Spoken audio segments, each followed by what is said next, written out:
I don't want to forgive. I want revenge. I want revenge on those people that killed my parents. What am I going to do? I'm burning with revenge. And the grandfather says, well, it's as if we have two wolves living within us. The wolf of anger and resentment, the wolf that holds grievances and seeks revenge. And we have the wolf of oneness and connection, compassion, and love. And the young man says, but grandfather, how will I know which wolf will win? How will I know which wolf will take me to the life that I want? And the grandfather answers, it is the wolf you feed.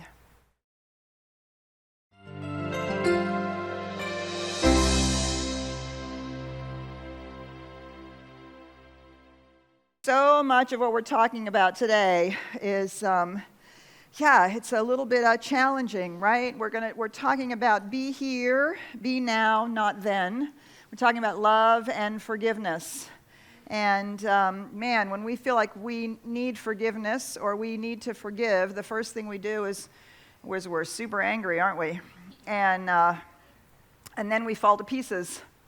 And then we don't know whether or not we can say what's true. And then we don't actually always know how to go about moving from where we are to where we want to be, which is in alignment with that infinite voice, with that infinite love that is already the truth of our being. And so one of the reasons why we moved to the conversation about forgiveness in our month here of moving from fear to love is that it is such a seminal moment in the process of moving from fear to love. And it is such an extraordinary moment in the process of finding our wisdom and finding our strength and knowing that when we are truly the presence and power of who we are, then we are love in the world. And present company accepted men, I'm sure, women, don't we find this a little challenging to do and be, right? If you were like me, I was taught never to rock the boat. I was taught not to speak up, not to say, girls were supposed to be nice. And what made me attractive was that I was conforming and that I was quiet and demure. Ha, ha, ha, ha. Oh, yeah, we know what happened about that, right? So speaking of being quiet and demure, I have to tell you that much of today's talk, while I will be quoting Jerry Jampolsky and Ernest Holmes, much of this talk is the gospel according to Petra. So I want to be very clear about that, because personally, I do not like the word forgiveness. Nor do I think that we have a clue as to what it means, and I think we do not understand why it is important. And so we tie ourselves in knots over this idea of forgiveness, and we decide either we don't want to forgive, or we think that somehow forgiving diminishes us or lets the other person off the hook. And then it's all wrapped up in this idea that somehow we have to get God's forgiveness. So there's a whole boatload of things about forgiveness that I don't actually agree with or share. And yet there's something really, really, really important here. We have actually been betrayed, haven't we? We've been abused. We've been disrespected.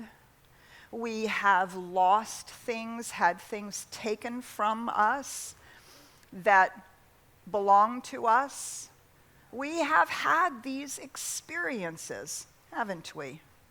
Yeah, we have. And have we not also done it to others?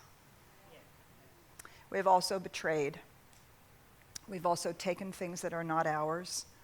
We've been, maybe not physically abusive, but certainly verbally or emotionally abusive.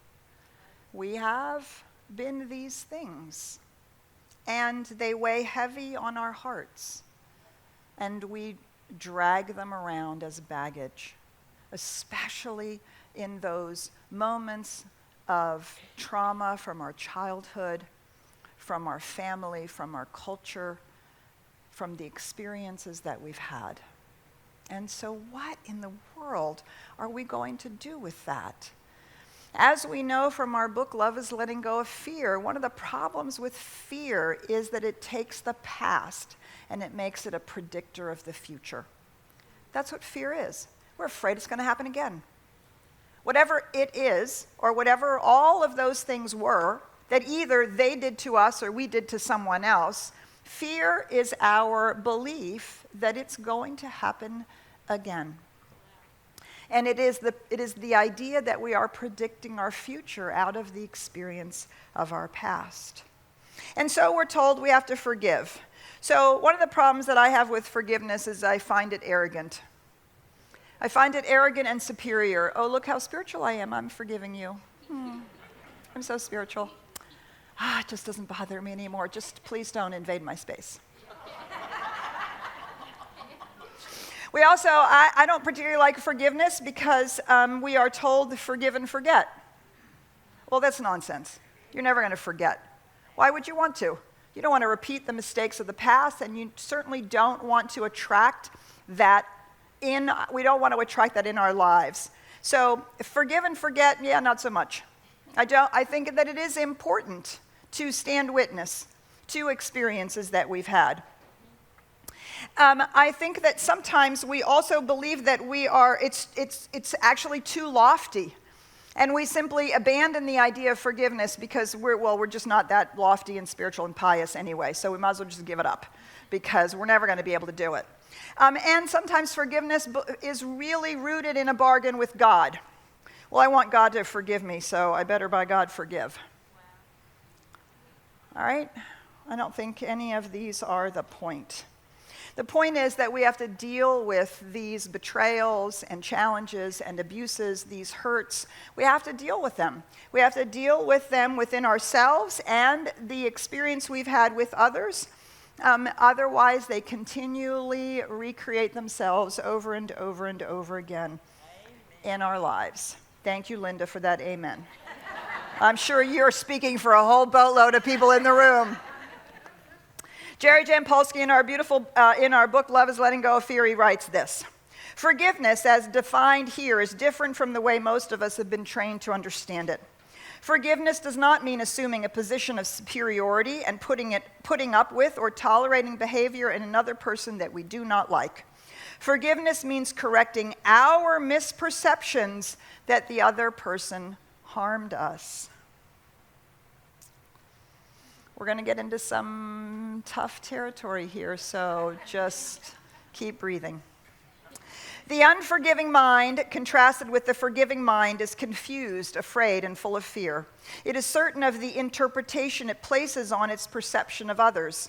It is certain of the justification of its anger and the correctness of its condemning judgment.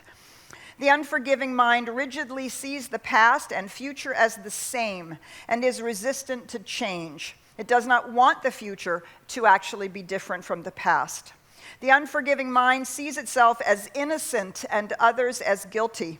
It thrives on conflict and being right, and it sees inner peace as its enemy. It perceives everything as separate. Because that's the result, right, of those experiences, particularly the childhood experiences or the ways in which our sense of separation was exacerbated and anchored in, that we somehow, that those people out there, whatever it is, we are not the same as them, we're not one with them, and they are certainly not one with us. And our sense of separation has been cemented in. He writes this little quote here: whenever I see someone else as guilty, I am reinforcing my own sense of guilt and unworthiness. I cannot forgive myself unless I'm willing to forgive others. It does not matter what I think anyone has done to me in the past or what I think I may have done. Only through forgiveness can my release from guilt and fear be complete. And so what does that mean? So we don't want to live our lives based on resentment and grieving. right? And the grievances with which we hold. I'm having a little trouble with my eyes, so I'm going to hold my notes a little closer. So Jerry Jampolsky writes this.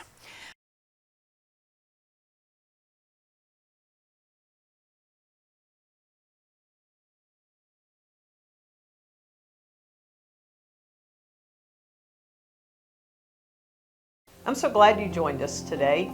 That makes you a part of CSLDallas, and we love that our community continues to grow. And we also love to give great spiritual content. And a way that you can participate in our community is financially give to it. It's easy to do so. Go to CSLDallas.org and hit the give button. Or you can set up a text giving mechanism at 972-954-4404, a safe and secure way to send us money whenever you watch a great message like this. So thanks for giving, and buckle up, because here comes the spiritual content. We see what we expect, and what we expect we both invite and seek. Past guilt and fears are therefore continuously recycled. Yeah. What do you think about that? Whoa. What we expect, we both invite and seek. So we're seeking evidence of it, we're seeking it out, and we are inviting it, we are attracting it. And so our past guilt and fears are continuously recycled. Oh man, don't you want to get out of that recycling game? Let's stop recycling it. So what we're looking for are the opportunities to begin to change the story. I want to read to you this other quote from our book here. The past is over, it cannot touch me. When we think we have been hurt by someone in the past, we build up defenses to protect ourselves from being hurt in the future. So the fearful past causes a fearful future, being recycled. And the past and the future become one. We cannot love when we feel fear. We cannot love when we feel guilt. When we release the fearful past and forgive everyone, we will experience total love and oneness with all, right? We will recapture beyond the sense of separation. We seem to consider it natural to use our experiences of the past as reference points from which to judge the present. This results in us seeing the present with distorted, dark-colored glasses. What does that mean, right? We see everybody as a potential betrayer. We see everybody as a potential abuser. We see everybody as someone who might just take something from us. Or if you're like me, you take first.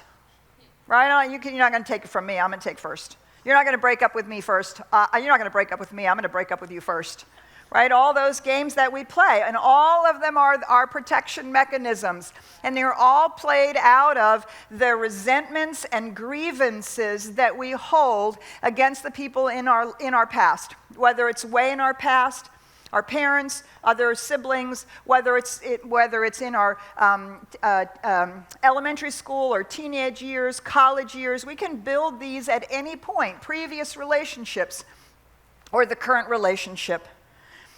So let's talk about what forgiveness feels like. What does it feel like? What does it look like? And there's a wonderful Native American story. I know you all know it. The Native American story where the young man, he's a young boy, he speaks to his grandfather. And he asks his grandfather, I'm so angry. I'm so angry. And I don't want to forgive. I want revenge. I want revenge on those people that killed my parents. What am I going to do? I'm burning with revenge. And the grandfather says, well, it's as if we have two wolves living within us. The wolf of anger and resentment, the wolf that holds grievances and seeks revenge. And we have the wolf of oneness and connection, compassion, and love. And young man says, "But grandfather, how will I know which wolf will win? How will I know which wolf will take me to the life that I want?" And the grandfather answers, "It is the wolf you feed." It is the wolf you feed. So do we feed our unforgiveness, our resentments, our grievances by telling the story over and over and over again about how somebody did it to me and what they did back then and how it was, and ain't it awful? And basically we're presenting ourselves as victims so that we will be, so that we'll be loved up and so that we'll be fluffed up. Oh, really, it's okay. Right? Or are we feeding our revenge, our need for revenge, our need to make it right, to make it fair? That's not fair that you did that, and you should feel what I felt. All of which cements deeper and deeper and deeper in our sense of separation. And it keeps us from hearing the one, from hearing the voice of the one. So there's another story I know you all know. What is resentment but taking poison ourselves, hoping the other person will die? Doesn't really work, does it? Because that person has generally gone on to have their life. And they're, unless they're family, intimate family or intimate partners, they may not even think about us. And here we are burning with resentment, taking that poison over and over and over and over again, hoping somehow that other person is going to feel it and therefore what? Change, be different, or by God, feel the same pain that we have felt. And so there's two wonderful teachings in the teachings of Jesus from the Christian tradition in the beautiful stories of his remarkable understanding of oneness. He said two things. One, he said, forgive and you will be forgiven. Forgive and you will be forgiven. Which begs the question, does God really have to forgive us? Do we really need forgiveness from the one, infinite power and presence? Ernest Holmes says this about divine forgiveness. I am not talking about forgiveness between God and humanity. God does not have to give, for God is eternal givingness. Neither the consciousness of spirit nor the laws of the universe hold anything against us.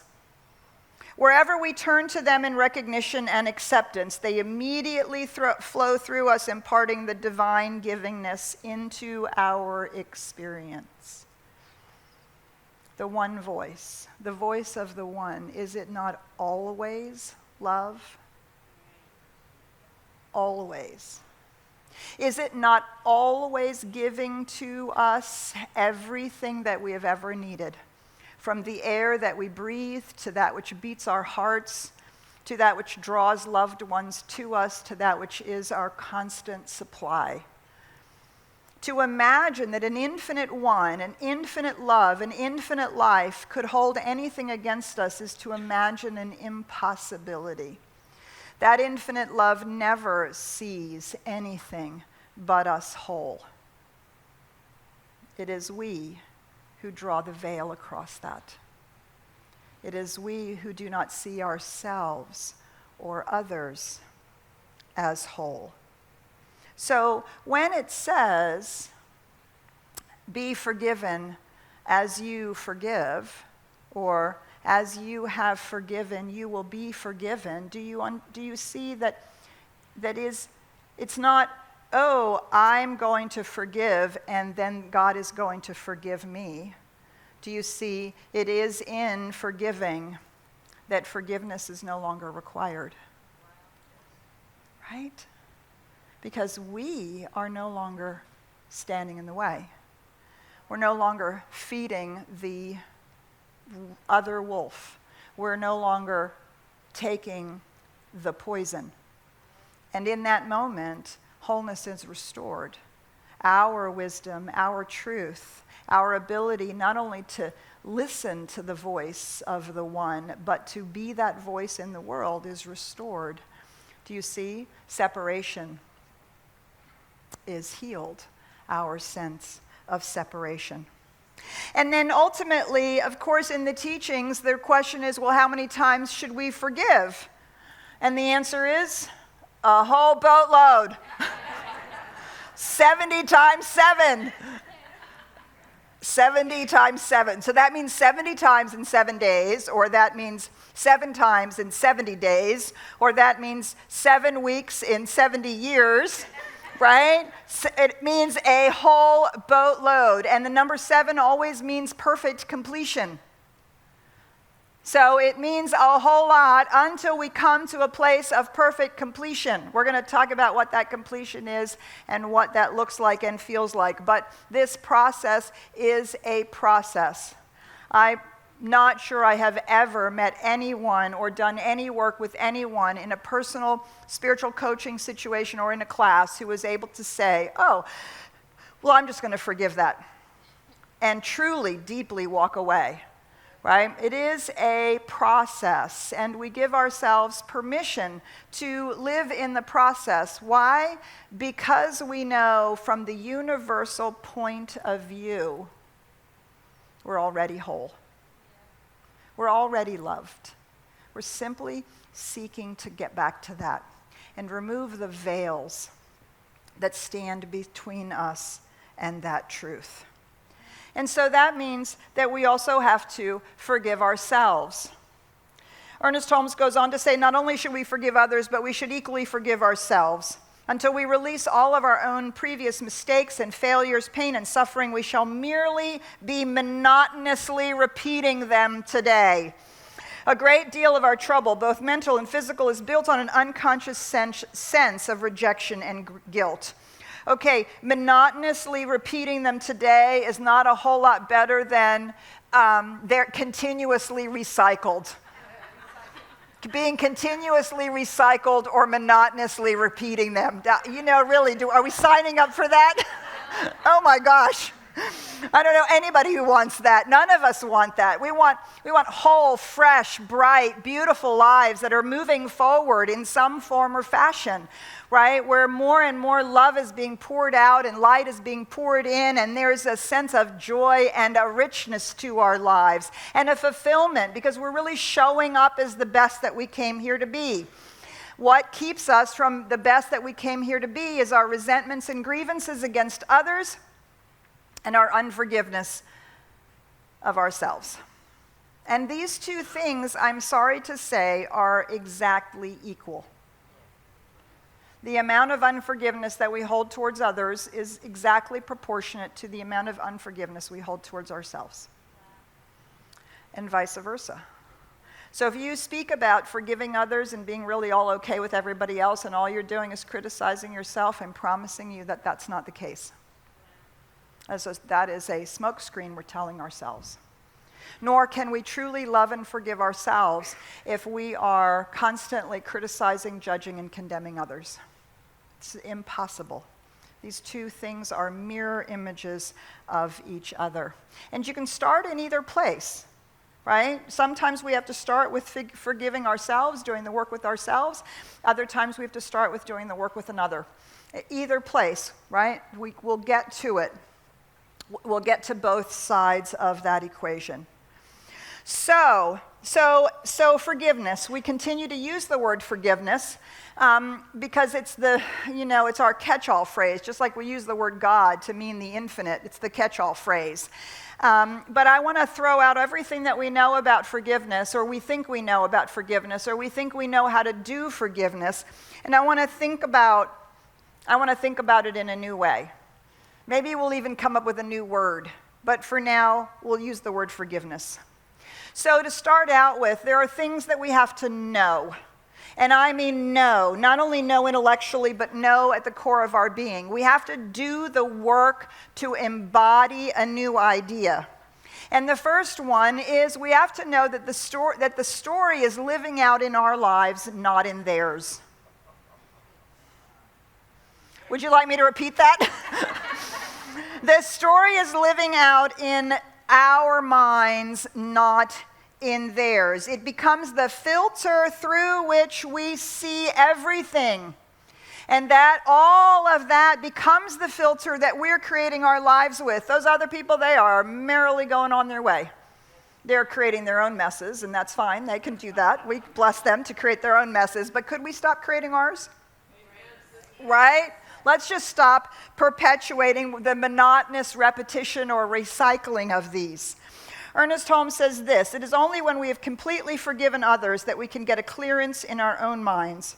For we are judged by the judgment with which we judge. If we criticize, condemn, and censure, these are the attitudes that occupy our thinking. They will not only reflect themselves outwardly, they will also reflect themselves inwardly. They must, for the without is but an extension of the within, and the within is the determiner of that which is without. If we want a complete clearance of our attitudes, we must forgive everything and everyone, whether we like it or not, or whether we accept it or not. This is one of the greatest truths in life." So it is our filter that we're clearing out. The second one is a deep recognition that everyone is always doing the best they can. If they could, or if we could, have done it differently, we would have, wouldn't we have? Do you like cleaning up your messes? If we had actually known better or could have done better, don't you think we would have? We would have. In that moment, it was the best we could do, no matter how awful it was. It was, in fact, the only thing we could see. And if that's true for us, that is, in fact, true for others. That is true for our abusers. That is true for those people who have taken things from us. That is true for people who have betrayed us. They also are doing the very best they can with what they know and what they have in the moment. And that is deep and serious work, because that reconnects us in the oneness. Do you see, when we don't know that, we hold ourselves as separate. But when we can see that about ourselves and others, it really starts to change the game. And it'll start changing that story that's living out in our lives. And finally, this might be the most difficult truth of all of this, which is one of the reasons why forgiveness is not required. Because as spiritual beings, we cannot be harmed. As spiritual beings, we cannot be harmed. Oh yes, our ego can be bruised. Our psyche can be traumatized. Our bodies can be beaten. But our light can never be put out. And our love can never be taken away. And our spirit can never be broken. We are not broken people seeking wholeness. We are people who have forgotten our wholeness. This is a very different thing. And when we move out of the human experience and our truthfully very righteous experience that we could be angry and resentful, and we stand in the spiritual truth of that love, that one voice that we are, we see that we are so much more, so much bigger, so much. The love and the light of who we are cannot be dimmed unless we allow it, unless we draw the veil in front of it. Every spiritual practice, all the spiritual work, is to pull back those veils so that the love and light of the one can pour out of our lives into everything that we do, into our families, into our children, into our workplaces, into everything. So, how do we do this? I do not, what do I want to say, advocate forgiveness. Here's what I advocate. First of all, what we have to do is we have to grieve. We have to grieve it. Because you know what? It happened. It did actually happen. Whatever that horrible thing was that either they did or you did, it did in fact happen. And it hurt. And the kicker, it can't be changed. Can't be taken back. You can't rewind the video player, right? And some of you probably don't even know what a video player is. So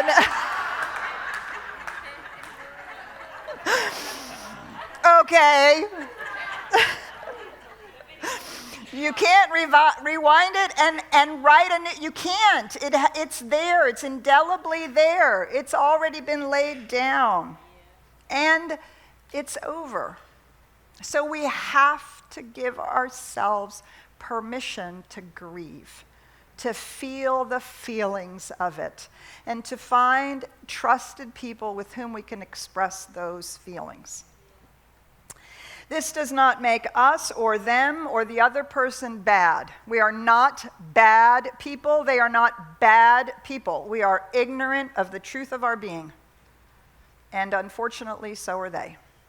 Ignorant of the truth of their being. And that comes out as bad behavior. The second thing, we have to accept it. It happened. Now, notice I do not say we make it acceptable. Very, very different. Very different. See, I think when we think about forgiveness, we think that somehow we have to become so compassionate that we make up some story about why they did it and how it was okay, and really it was okay, and really that makes it acceptable. No, actually it doesn't make it acceptable. I have to accept that it's a fact. It is a fact of life now. It is a fact of my life and a fact of their life. And when I accept that, do you see that has no more power over me? By grieving it and accepting it, I neutralize all the energy that is rolling around in it, and all of that energy is released for the actual creativity in our lives. So grieving and accepting, and then ultimately we have to let it go. We have to stop renting space in our brains and hearts to these people. They are not thinking about us. Why are we renting space to them? And energy, over and over and over and over and over and over and over. Are you sick of it yet, right? Oh my God. Oh, please. Okay, so let's let it go. We have to free up that energy. So the image I have for you, here's the image I want you to play with. I want you to go imagine that as you're doing this work, grieving, accepting, and letting go, each time you're on a plane, right? Every grief is a flight. Every time you're accepting it is a flight. Every time you're letting it go is a flight. And when you get off the flight, I want you to leave the baggage on the carousel and walk away. Do you already feel it like clutched? Like what? What? You want me to leave it there? What? And that's what we're doing with our resentments and grievances. Exactly that. So just imagine leaving it on the carousel and walking away. Imagine that you're going to Rome and you're going to leave the baggage on the carousel and you're going to buy brand new everything you need and want for your trip. Yeah. So the last thing, and this is when it's not like a big giant hurt and betrayal and not a big giant thing, just those petty little things that happen, baby, and then we get a little resentment, we get a little grievance about the people in our lives. Could we just update our files about them? Right? People do actually grow and change. My beloved reminds me that on a regular basis. Could you update your files about me? Oh, okay. Yes, I think I need to do that. Let's update the files. Well, my son has taught me this, as every time you turn around, right, your child is somebody different.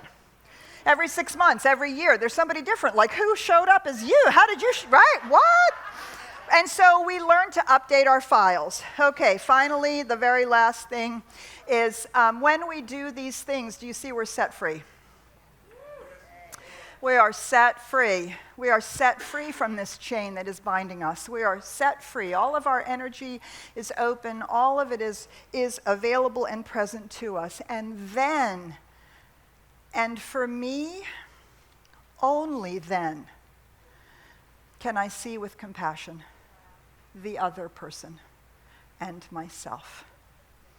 Then the love that is always between our souls, or that I have with myself, then it is possible for that to emerge. And I think sometimes in our quest for forgiveness, we seek this love too quickly. And then we wonder why we can't. So I don't know what this is called. Grieve, accept, let go, and update your files. Become free. And love will reveal itself in your life in a way that you have never experienced. before. So I'm going to ask you to stand up.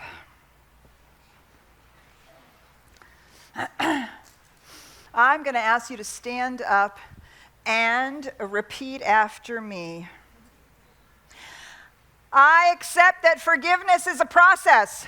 I accept that forgiveness is a process. I claim forgiveness as my choice. I claim forgiveness as my choice. I let go of myself and others. I let go of myself and others. I am free to love. I am free to love. And so it is. And